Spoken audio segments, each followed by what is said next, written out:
Aðalheiður Héðinsdóttir. Most of you probably know her as Addý. And Addý is the CEO of Kaffitár, which she started with her husband in 1990. Since then, Addý has been active in COE, SCAE, and NBC. Yeah, a lot of letters there.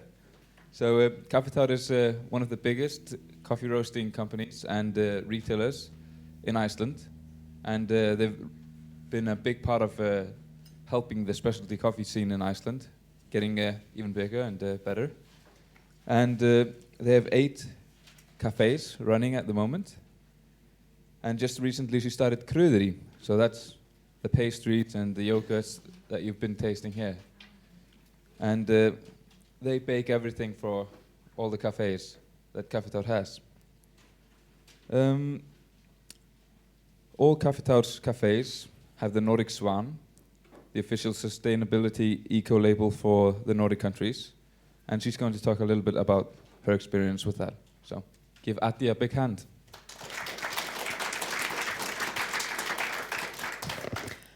Well, hello everyone. Am I talking too loud? Is everyone falling asleep? Did you get up and kind of move your body a little bit? Well, I'm just gonna, Hrönn has told you about these systems and what companies can do, and I'm just gonna tell you a little bit about what we did as cafes and roastery. Like Torvi just told you a little bit about our company. We have about 13% market share of coffee consumed in Iceland. We roast about 250,000 kilos a year. So in general, I think we are, at least for Icelandic standards, we are a fairly large roastery. We have about 150 employees. There are about 100 baristas. So that's kind of where we're at. Well, we have the Swan label, and that just didn't happen by chance. From the very beginning, when we started our first cafe, my father, he's always been planting trees and talking about the environment, so I think I got my upbringing there. And so from the very beginning, we started recycling when it wasn't really a thing that people did in Iceland. And in 2008, because we have some very nice people in our firm, they wanted to do more, so we decided to write our environmental policy and do something more. And the biggest thing that we did was to recycle our organic waste. And then it was in 2009, we decided to get the Swan certification, and it was kind of the next step. And we didn't know very much about the Swan, and we just said, oh, let's go ahead and do it. And I'm not so sure if we had known we would have done it, because it was a lot of work. It was about 2 of my top management people working on it for 2 months. So it was a lot of work. But we did it, and we were very proud of it, and we were the first restaurant in Iceland to get it, and I think we were second in the Nordic countries. And then in 2012, we bought the START sustainability tool from SCAA, which is really a cool kind of tool to track what you do. And it's because it's written and made for coffee, it's kind of cool. And with the START, you can compare yourself to other coffee companies.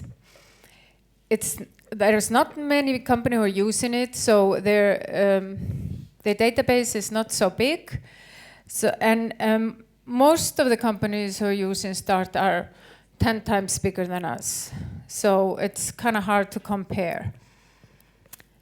But I had here, what's this one? Of course you know that. Hrönn has gone over that. It's a bird, but it's also this eco-label. And what we are, we get a visit from one of the people who gives out the certification, and they go over all kinds of stuff that we have in our cafes and also in our kitchen. And really what it is, it's just the bookkeeping or tracking what you're doing.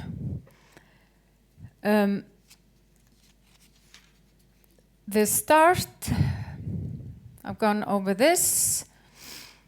That's not a third-party certification, so it's just us who say, okay, what are we going to track, and how are we going to track it, and what is our goal? What do we want to do?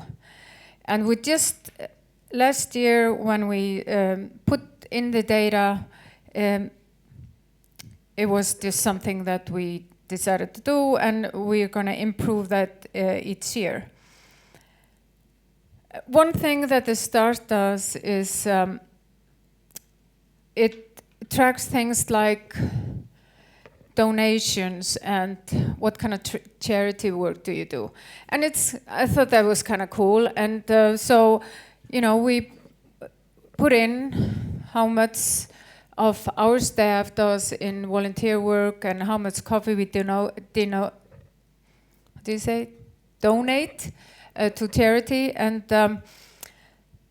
And so that's kind of cool to track. And this one we can actually go and see what the others are doing, like in the US. And a friend of mine who has a big roastery in the US, his number were $99 per a full-time employee. So I thought, wow, we're doing okay in that sense. This is like the web page of the START. And it has, you can put in as much as you want of all kinds of numbers. And it's kind of cool to have the Swan and the START together, because a lot of these, we're tracking the same thing. The energy use, the wastage, the recycling, the donation and volunteer work. And also, a really cool thing that the START does is kind of tracks where you're sourcing your coffee, all the way down to region. And then it measures your carbon footprint based on that. Of course, we have to ship the coffee all the way for Central America up to Iceland. So our carbon footprint is rather large because of that. But then again, we have green energy. So we're not using any carbon footprint for that. So that's kind of, and for instance, traveling and how many airfares we take a year, and everything is counted in there. So it's kind of cool thing. And we did this. We decided to use the STAR more as a marketing tool, because from that you can get all kinds of nice graphs and kind of marketing material that you can use if you want to publish and tell people that you're doing this. And here in Iceland we have something called Green April. And so there's a lot of emphasis on environmental issues in April. And so next year we're probably gonna do some things and get some information from the start. We're running out of power? Green power. Green power, yes. Okay, I have to apologize that my slides are not in order, because I was working on my computer last night and and I see what I have on the stick is kind of not in the right order. So just bear with me that I'm jumping from start to the Swan.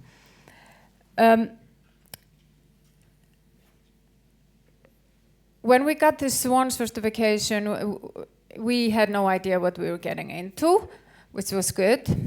And I think everyone who starts their business kind of has the same kind of feeling. What was kind of easy was getting the numbers in and having people putting in the numbers and the invoices of gasoline or electrical bills or whatever, putting that into a system. But then we also had to do some major changes in our cafes. And I think the major one is that we cannot have any single serving products in the cafe. Before we had, for instance, the honey was in a single serving, our sugar was in a single serving packaging. Now we can't do that. Everything has to be in containers. Our jam, if you want a jam with the toast, you get a little glass bowl and we put the jam in there. So no plastic straws. We have them, but you have to ask for them. The customer has to ask for them. And so we limit plastic as much as we can. We have now wooden stirrers for the coffee. We used to have plastic. But the biggest challenge for us was stop using paper cups within the cafes. And we had no idea that this would be an issue. None at all. We thought that everyone liked porcelain and they'd rather drink their coffee from a porcelain cup than paper cup. How wrong were we? People really got upset, and now still 3 years later, people are still getting upset and they're yelling at our baristas. You know, how come you have this strict rule? You know, I'm just gonna drink my coffee halfway and then I'm gonna go and I'll take my paper cup. And so we had to train our staff to be polite and say, well, this is what we do. There are plenty of other cafes that allow you to have paper cups within the cafe. We recommend you go there. Because this was, and people really get upset. And they yell at our baristas and call them names. And to us, this was quite, it was just, in our imagination, we couldn't think of that this would be the case.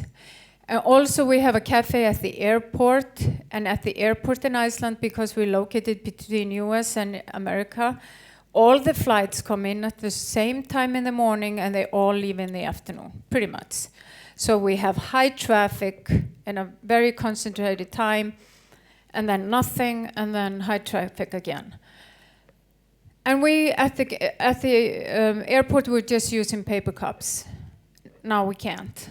So everything is in porcelain, and so it's, you know, for 3 hours, a lot of cups, and then when everyone is gone to Europe or the US, we start doing dishes. And this was, it had some change, and we had to hire extra staff. We had to, of course, buy a lot of cups and things like that. So this was probably the hardest thing for us. Recycling, adding more recycle categories, that was no problem. We recycle now about 9 different areas, and that's, you know, it's not such a big thing. We're required to recycle 8 categories, but we actually do more. One thing that this has taught us is that we're always thinking about these issues. So when we buy a car or rent a car, we're thinking, okay, how much gas does it use? And if we buy a machine, you know, is it better to buy this one or this one? How much fuel or energy does it use? And also, how long is it gonna last? We'd rather have something that lasts a long time than something that we have to throw out. And one thing that the Swan require us is to have organic food stuff in our cafe. And organic food stuff is kind of hard in Iceland because we don't grow a lot of things organic. It has to be certified organic, even though our lamb is pretty much all organic. So that is something, but we have tea, so we were able to say, yes, we have food stuff and it's tea, Numi tea. But then the Swan is, the criteria is getting tougher and tougher, so within 2 years or so we have to have 5 organic food stuff. And one is, of course, buying organic coffee, which we can do, and we do. Okay. What happened within the company, just like Hrönn was saying, people in our company, and it came to our surprise, how people really embraced this and they thought, yes, this is fantastic. We're doing something for the greater good. We're making an effort. So the staff is really happy that we have the certification. And because we're the only cafe who has the certification, it makes it even more special. So that was kind of nice surprise. And this is kind of tough slide. But this is probably the most effect that has on our environment is the paper cups. In 2009, 61% of coffee consumed in our cafes were in paper cups, or we sold in paper cups. 2010, after we got the Swan certification, it went down to 47%. And 2012, it's 46.3%. Of course, when we got the certification in the beginning, it was a huge drop from 61 to 47. But now it's harder to lower the number. And we track each cafe. So, for instance, in the mall, 84% of the coffee is in paper cups. While in our cafe at the University of the National Museum, it's only 35%. So, and of course, that's the difference in what kind of clientele is going to that cafe. But this slide kind of shows how much paper cups we were using in 2009. It was something a little less than 6,000 cups. Kilos, yes. Kria back there, she studied with Hrönn. She's a barista from us, and she's also who takes care of all the data that we are collecting, and she's the one who kind of redid our data collecting and made it into a more better system for everyone to work with. The smiley faces over there, it's if we, and this is just, we calculated, if we had not been Swan certification, didn't have the Swan certification, this is what our sales would have been, because we grow about 6% a year. So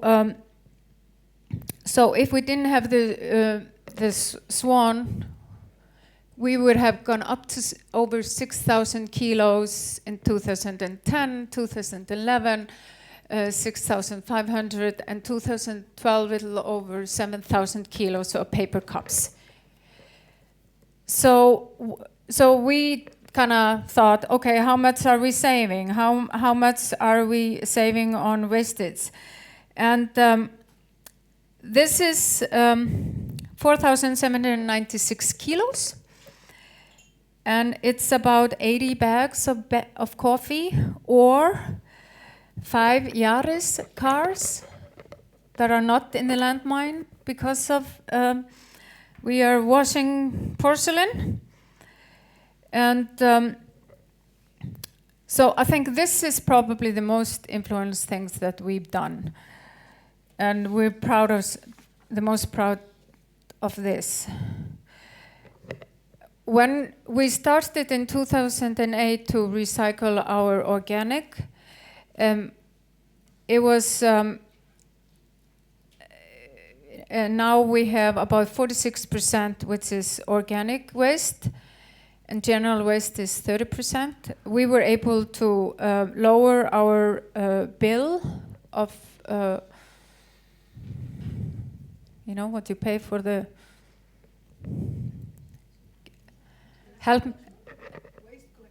waste collection, thank you. We managed to lower that by 40%. And that's a huge money. We pay 12 cents per kilo for regular general waste. For organic waste, we pay 6 cents. Little less than 6 cents. So it's double for general waste than organic. So just by taking all that, we saved a huge amount of money. And so this was a very nice effect and compensated for some of the cost, of course. You know, we track chemical cleaning products, and we do that per guest. So we used to have 2.66 milliliter per guest, and now we have, in 2012, we had 2.46 milliliter per guest, which is 8% reduction, which is pretty good. And also the chemicals that we're using, they're Swan labeled, almost all of them. And they're getting better and better. So we're using less and less. And when we're using, you know, like washing the tables, we just use water. Clean cloths and water. You don't need any chemicals unless in the evening when we go over everything with sanitizer. One thing that came out of this is when you start thinking about the environment, and then you kind of it goes into all your operation. In 2011, the health authorities came to us and said, well, we have to shut you down. There's someone complaining of smoke and bad smell from you. We didn't have an afterburner. Well, you've been in Iceland a few days. You're kind of lucky. It hasn't been very windy. But it is pretty windy in Iceland. We have our factory on the way to the airport, and on the one side of the factory, there's no one is living there. It's just empty land. And when we got that land and built the factory, there wasn't anyone going to be close to us. And then a few years later, they decided to put residential area next to one side of our roastery.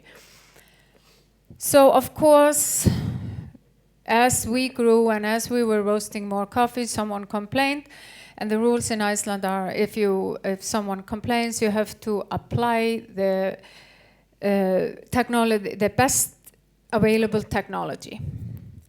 So the health authorities came and said, well, you have to put an afterburner. That's the technology that people are using in Iceland, and you have to put that up.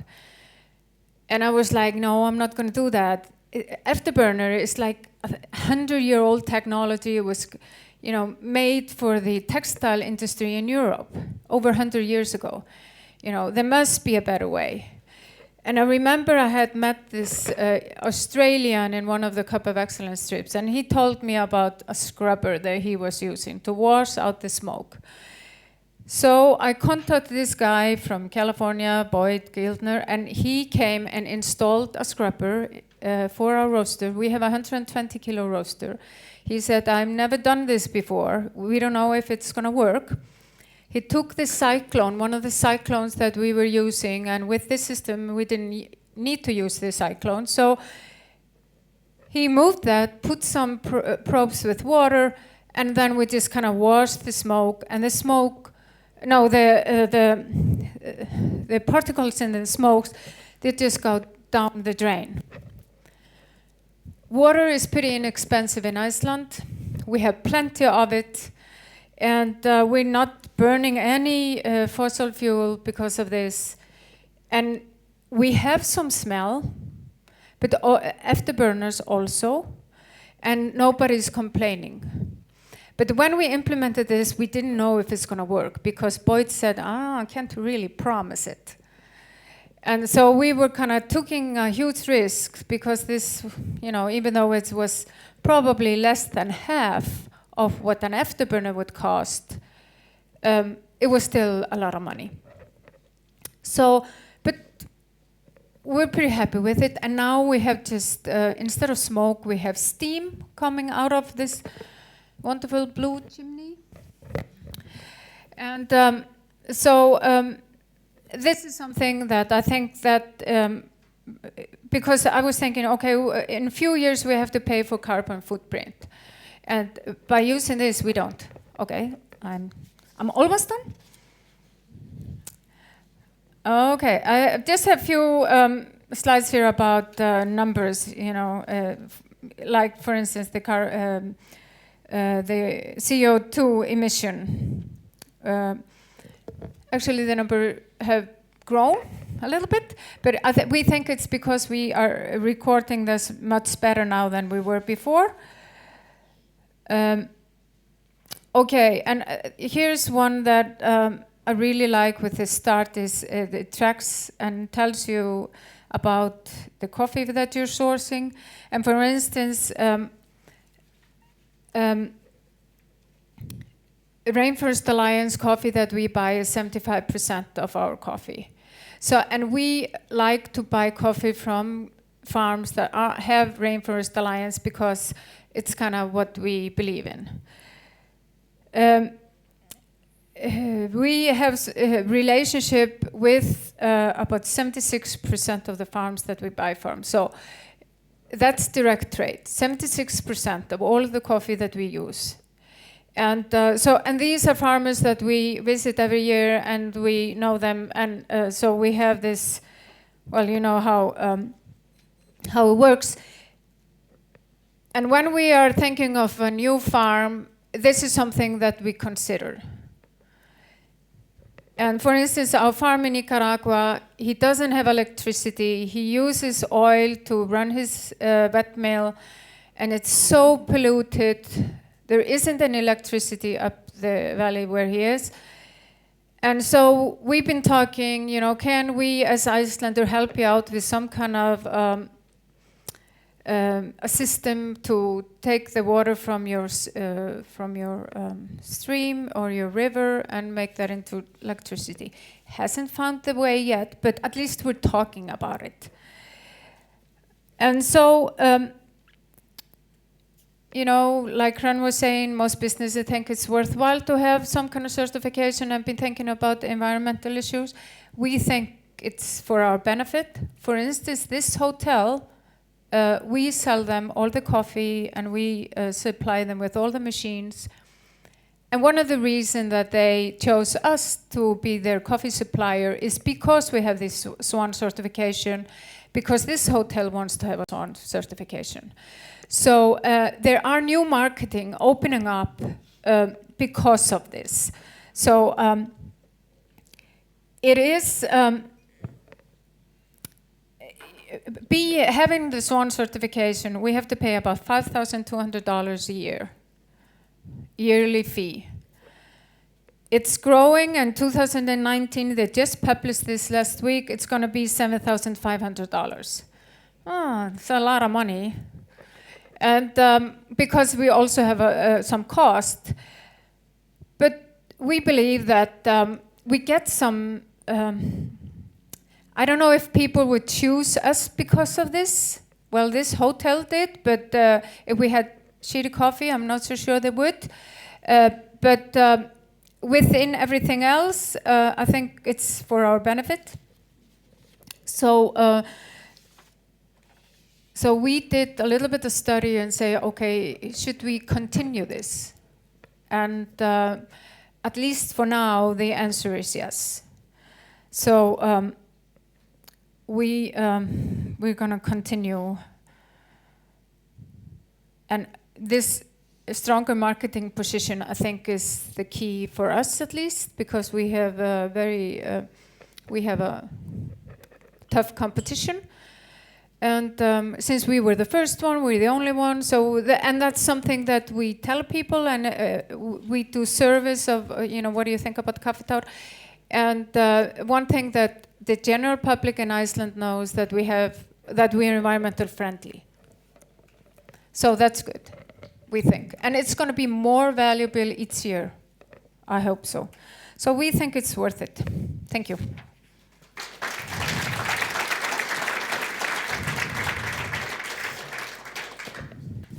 So, anybody have any questions for both Addý and Tran? Does anybody hear me?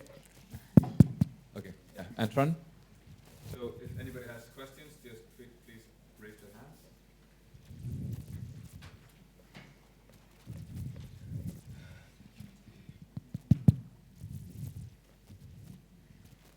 So, if a coffee roaster wants to do something in between, not go for the full Swan, and still be sustainable, like you took the tough route.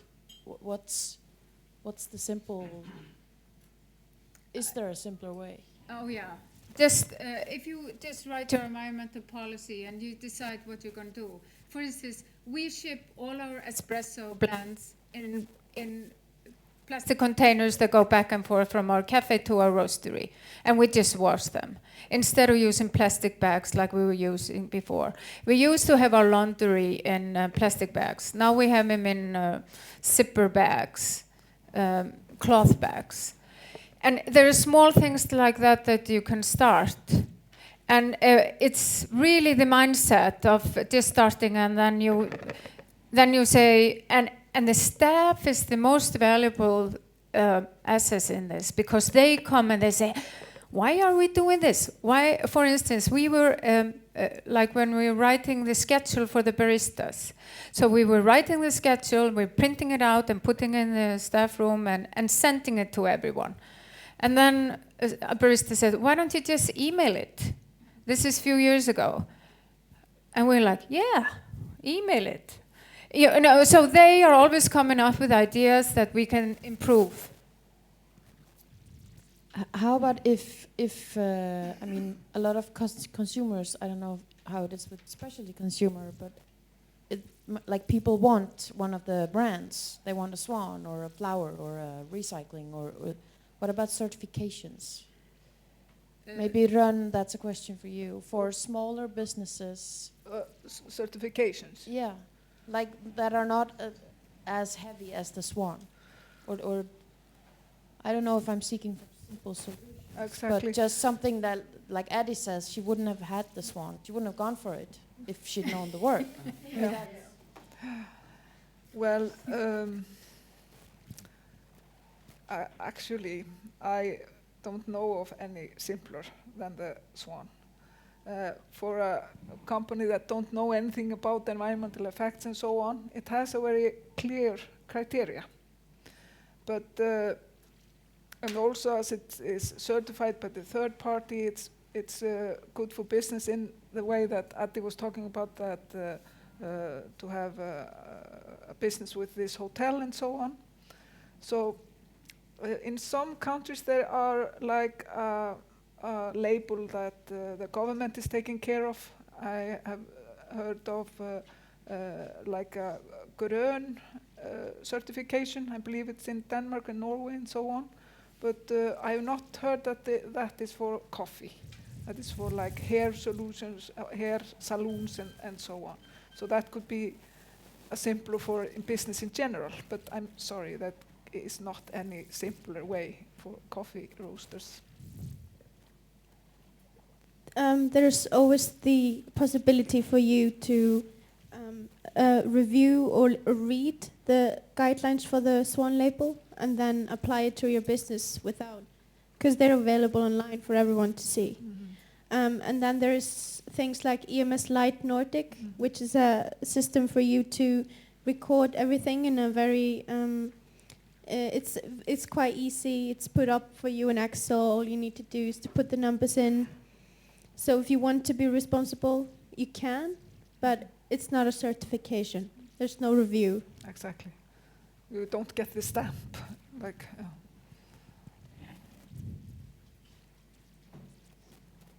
gentlemen, and thank you for your presentation.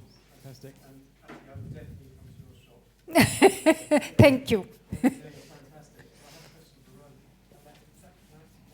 It's like run. Run, yeah. So, if every business upscale to a sort of zero or low waste policy, low carbon or neutral carbon, what would be the effect globally? I mean, in terms of the overall environmental situation in the world, is there a sort of upper strategy for global sustainability?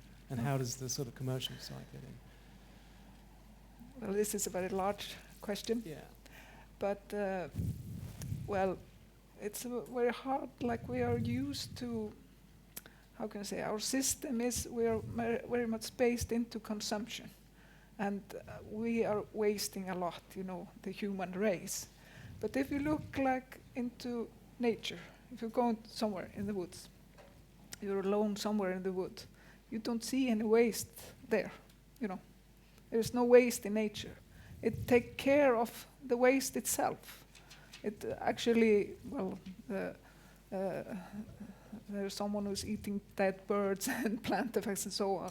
So, well, that could be like the extreme effects. I don't believe we will anytime get there, you know, if we're not having any waste and so on.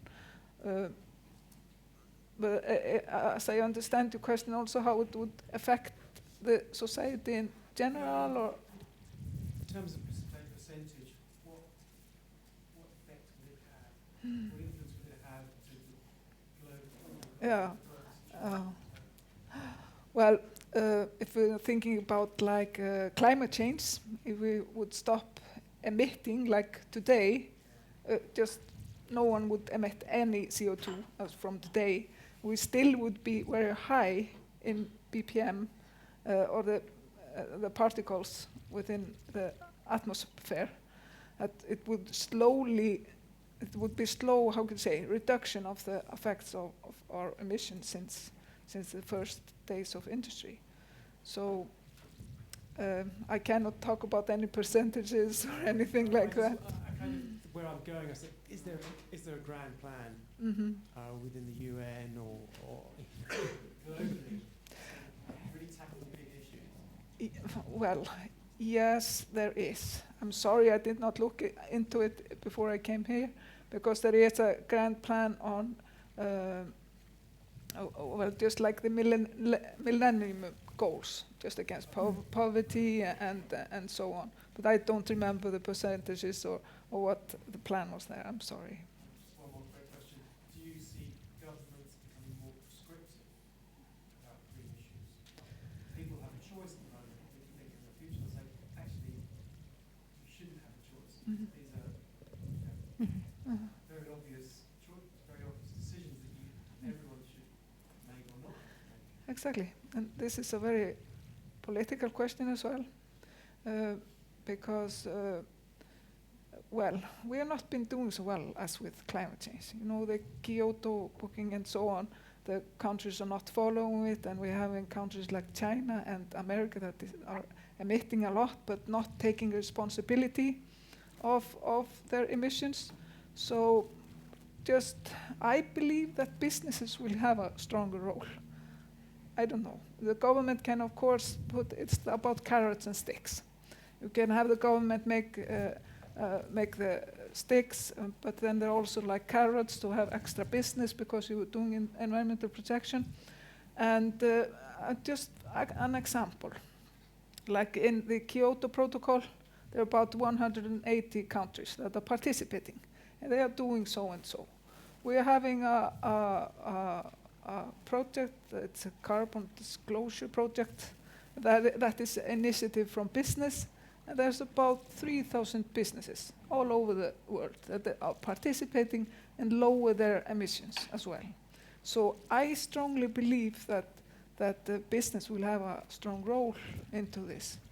There's always, you can have, it like I'm teaching in a class, there's a story behind the environmental strategies and so on, because back in like 1970s, there was the belief that that rules and regulation would solve everything, but it has not, as it showed in the research from Rockström et al. Unfortunately. But my personal belief is that business will go stronger. Because it into hits this. our bottom line. Yeah. You know, if we get more business, like this hotel, you know, it's a big hotel. It makes a difference that we have this account. So. Any more questions? Anyone? Okay. And let's give them a big hand.